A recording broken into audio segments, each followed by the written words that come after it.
सबके मन में अपने जीवन को अच्छा बनाने की भावना भी होती है, लेकिन सबका अपना कॉन्सेप्ट अलग अलग है। दो तरह के आंदोलन इस देश में हैं, अपने जीवन को विकसित करने और अच्छा बनाने के। मैं ये बात एक प्रश्न के उत्तर में दे रहा हूं, और वो प्रश्न ये है कि जीवन में सब कुछ अचीव कर लेने के बाद भी एक रिक्तता क्यों महसूस होती है। बहुत बड़ी उपलब्धियां भी जिन क्षणों में बेमानी लगने लगती हैं, जिन क्षणों में अपना किया भी व्यर्थ जान पड़ता है, ऐसी सिचुएशन क्रिएट होने पर एक आदमी अपने मन को कैसे कंसंट्रेट करे और कैसे अपने लक्ष्य की तरफ आगे बढ़े। और दूसरा प्रश्न भी इसी में, उत्तर इसी में समाहित है दूसरे प्रश्न का भी, कि जहां एक ओर इतना टेक्नोलॉजी का डेवलपमेंट हो रहा है और दूसरी ओर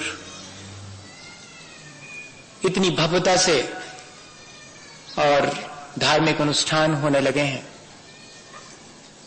धर्मात्माओं की मंदिर में भीड़ अपेक्षाकृत अधिक हो गई है, इसके बावजूद भी आखिर उस मन की शांति और निर्मलता का क्या हुआ, वो कहां गायब हो गए। ये प्रश्न है और सामयिक है, सबके सामने है, बच्चों के, युवाओं के, बूढ़ों के, यहां तक कि श्रावक और साधु के भी, सबके सामने। इसका समाधान कौन देगा? क्या कोई समाधान है? हम ढूंढें। देखें हम कि दो तरह का आंदोलन अपने जीवन को अच्छा बनाने के लिए सारे देश में है। एक है तकनीकी का आंदोलन, जहां कार टैक्स से लेकर के चलना शुरू किया था जब रोड नहीं बने थे, और कार ट्रैक से बढ़ते बढ़ते और आज जेट तक हम आ गए, जहां हाथ की चक्की से लेकर के आज रिमोट से सारी चीज हम कंट्रोल करने के ज्ञान को विकसित कर चुके हैं।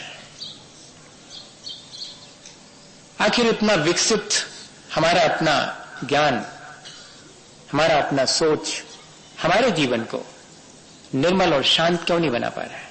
कार ट्रैक में चलने वाला भी उतना ही झगड़ालू, उतना ही लोभी, उतना ही मायाचारी, उतना ही अहंकारी था जितना कि आज जेट में बैठ करके अपनी यात्राओं को आसान बनाने वाला, जितना पहले एक अंगूठा लगाने वाला जिसे कि अपने हस्ताक्षर करना भी नहीं आता था, वो जितना झगड़ालू, ईर्ष्यालु, अहंकारी और लोभी आज बात ऊंची शिक्षा पा लेने के बाद भी ये सारी चीजें उसके भीतर भी ज्यों की त्यों विद्यमान है। आखिर क्या हुआ? इन चीजों ने हमारे मन की मलिनता और अशांति को दूर क्यों नहीं किया? हमने तो सोचा यही था कि अगर हम इन चीजों का विकास कर लेंगे तो हमारे जीवन की विकृतियां, हमारे जीवन की मलिनताएं हट जाएंगी, हमारा जीवन निर्मल होगा, आसान होगा, हम बहुत स्मूथली अपनी लाइफ को और मूव कर पाएंगे। लेकिन इसके मायने हैं कि कहीं कुछ मिस कर रहे हैं हम।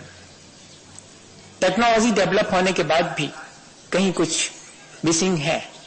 दूसरी तरफ हम देख रहे हैं भव्य पंडाल हैं, जगरमगर लाइटें हैं, बड़े बड़े आयोजन हैं और धर्म के बहुत बड़े से बड़े पंचकल्याणक और बहुत से बड़े आयोजन हैं, जिनमें सैकड़ों हाथी आए हैं, जिनमें टेंट हाउस वाले ने और राउटियां लगाई हैं, जिनमें रोग रुकेंगे और उनके लिए बहुत बढ़िया व्यवस्था है। लेकिन इस तमाम व्यवस्था के बाद लौटने वाले से पूछा जाए क्या पाया? अरे साहब क्या व्यवस्था थी, मजा आ गया। रुकने की क्या व्यवस्था थी साहब, और खाने की मत पूछो साहब, इतना शुद्ध घी था कि नाक फटी जा रही थी, इतनी बढ़िया गंध थी। उसके अपने एक्सप्रेस करने का तरीका है। वो उतने बड़े अनुष्ठान से क्या लेके जा रहा है, उतने बड़े अनुष्ठान से उसने ये नहीं लिया कि कितनी बढ़िया बात कही गई थी, मैंने कितनी भव्यता से भगवान के दर्शन किए, उनसे वीतरागता का मैंने पाठ सीखा। और इतना ही नहीं, जो वहां पर मुनिजन थे, आचार्य भगवंत थे, उन्होंने हमारे जीवन के कल्याण के लिए जो बात कही वो मैं पाथेय की तरह अपने साथ बांध के ले जा रहा हूं, ये कोई नहीं कहता। इसके मायने हैं कि वे सारी चीजें भी हमारे जीवन को निर्मलता और शांति नहीं दे पा रही हैं, वहां भी कुछ हम मिस कर रहे हैं। दोनों अपनी जगह सही है, लेकिन उसमें से जो गायब हो गया है, अगर वो वहां उपस्थित हो जाए तो दोनों चीजें अपने आप में ठीक हो जाएंगी, दोनों आंदोलन अपने आप में सफल हो जाएंगे, दोनों आंदोलन अचीव करेंगे अपने सेल्फ सेटिस्फैक्शन को, फुलफिलमेंट को, इनर फुलफिलमेंट को, पीस को। क्या चीज मिस हो रही? आप सोच सकते हैं। एक ही चीज, जो कुछ भी कर रहे हैं उसके पीछे उद्देश्य क्या है, ये गड़बड़ा गया है। उद्देश्य होना चाहिए था हमारी भावनाओं की निर्मलता। हर क्रिया के पीछे यदि भावना की निर्मलता हो तो वो क्रिया हमारे जीवन को बहुत संतोष देती है, शांति देती है और निर्मलता देती है। वो भावनाएं बहुत महत्वपूर्ण है। भावनाएं मोहर की तरह हैं। कागज के टुकड़े की कोई कीमत नहीं होती, लेकिन उस पर जब मोहर लग जाए और लिख दिया जाए कि 100 रुपए, आप कहीं भी ले जाइएगा, वो कागज का टुकड़ा भी आपको 100 रुपए दिलवा सकेगा। वैसे आप एक कागज का टुकड़ा ले जाएं, उसका कोई महत्व नहीं है।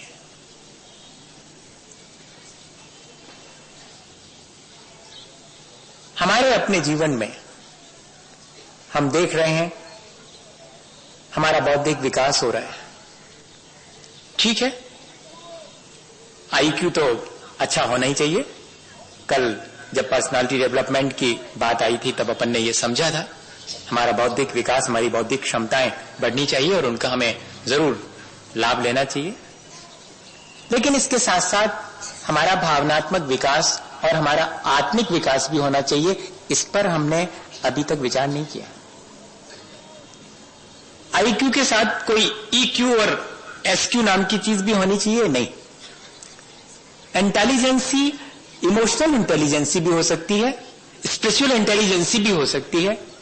सिर्फ इंटेलिजेंसी के मायने ये नहीं है कि हम कुछ थोड़ा सा ज्ञान हासिल कर लें और वो ज्ञान हमारे जीवन को ट्रांसफॉर्म ना कर पाए, हमारे जीवन को उससे कोई लाभ ना मिल पाए, सिर्फ उससे हम परीक्षा पास कर लें। ऐसा वाला ज्ञान तो बहुत लोगों के पास है जिससे कि परीक्षा पास हो जाती है, और अपन सब परीक्षा पास करके तो यहां आए हैं। उसके साथ हमने वहां पर जो इतनी बड़ी उपलब्धि हासिल की है उसके साथ कुछ और भी हमें जोड़ लेना चाहिए। उसके लिए यहां हम आए हैं। वो तो है ही हमारे पास डिग्री प्लस, वो प्लस क्या होना चाहिए वो हमारे दिमाग में रहे। हमारा लक्ष्य क्या है, हमारी प्रगति का उद्देश्य क्या है, हमारे जीवन का उद्देश्य क्या है। जिसका जैसा कॉन्सेप्ट होगा, जिसका जैसा सोच होगा, वैसे ही अपने उस लक्ष्य को निर्धारित करेगा। यदि सिर्फ भौतिक सुख सुविधाएं इकट्ठी कर लेना हमारे जीवन का उद्देश्य है तो मानिए हम बहुत असफल होंगे। हम भौतिक सुख सुविधाएं इकट्ठी करने में सफलता हासिल कर सकते हैं, लेकिन जीवन के सुख और शांति को हासिल कर पाएंगे इसमें हमें संदेह है। हमने लोगों को वो सब सुख सुविधाएं और भौतिक संसाधन इकट्ठे करके दुखी देखा है, इसलिए ऐसा होता कि एक आध व्यक्ति दुखी है नहीं, अगर सच्ची में पूछा जाए, बाहर से हंसते हुए चेहरे के भीतर झांक के देखा जाए, तो शायद कोई उस बाहर से मुस्कुराते चेहरे के पीछे छुपी हुई पीड़ा को समझ पाएगा। हमें वो वाली आंख अपने भीतर यहां इसलिए ला के बैठे हैं कि वो एक आंख भी हमारे भीतर प्राप्त हो जाए, जिससे कि हम इन सारे अचीवमेंट्स के बावजूद भी किस चीज को मिस कर रहे हैं वो हमारे पास हो। हमारी प्रतिभा किसी एक क्षेत्र में अगर है तो क्या उसे दूसरे क्षेत्र में भी उतना ही वैसा ही नहीं होना चाहिए? होना चाहिए। हमने अगर शिक्षा के क्षेत्र में योग्यता अपनी बढ़ाई है, तब हम देखें कि उस शिक्षा से हम अपने परिवेश को, यहां तक कि हम अपने आंतरिक जीवन को किस तरह से मैनेज करते हैं। वो प्रतिभा हमारे आसपास के वातावरण को कितना सुगंधित और समृद्ध कर पाती है, और इतना ही नहीं, अपने जीवन को भी कितना सुगंधित और समृद्ध कर पाती है।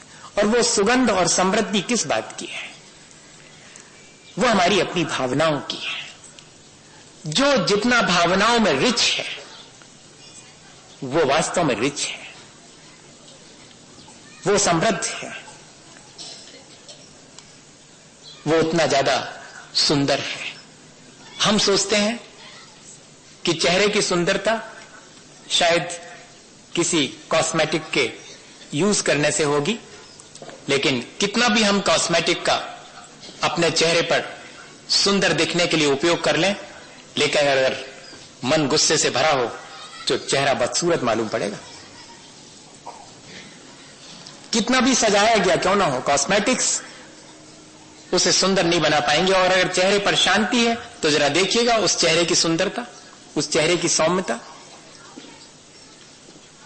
और अगर मन में प्राणी मात्र के प्रति प्यार है और स्नेह है, तो देखिएगा जरा उन आंखों की चमक, जिनको कि अभी अभी अंजन लगा करके सुंदर बनाने की कोशिश की थी, जो इतनी सुंदर नहीं लग रही थी। और जैसे ही स्नेह और प्रेम की भावनाएं हमारे भीतर पैदा हुई, हमारे आंखों की चमक, चेहरे की दमक दोनों बढ़ गई। क्या ये चीज हम अपने जीवन में शामिल करना पसंद नहीं करेंगे? मैं ये नहीं कह रहा हूं कि आप कॉस्मेटिक कल जाकर के और बाहर फेंक आए, मैंने ये बिल्कुल नहीं कहा। हमारे पास जो है उसमें हम क्या इजाफा कर सकते हैं, उसमें हम क्या प्लस कर सकते हैं, जो हमारी क्षमता है करने की,